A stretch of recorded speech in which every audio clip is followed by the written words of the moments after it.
How long have you been in the field, and why do you love it so much? Why is it so dear to your heart? That's a great question. So I transitioned into clinical research in 2010.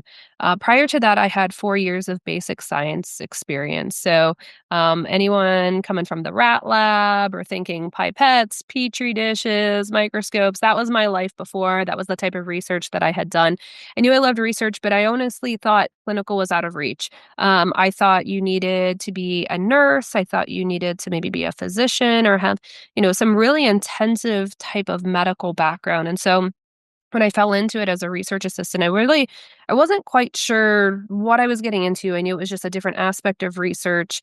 And I've really just come to love the hope that it brings people.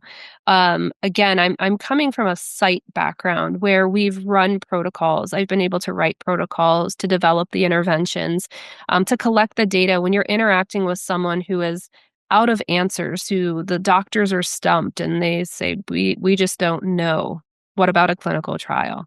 I mean, there's something so powerful about that, and at the same time, so kind of scary and vulnerable, because these people who volunteer to participate in a clinical trial, oftentimes they are doing it for the greater good. They're doing it for altruistic reasons. They're doing it to bring hope to themselves, their families, that maybe this is something that will be life changing for them.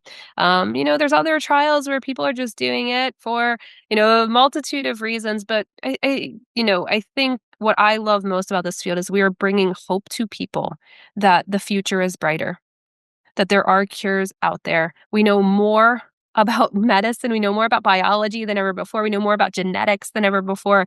We're really moving into this realm of personalized medicine, of bringing that hope to people. And I think that's what clinical research is all about. And that's really why I love what I do.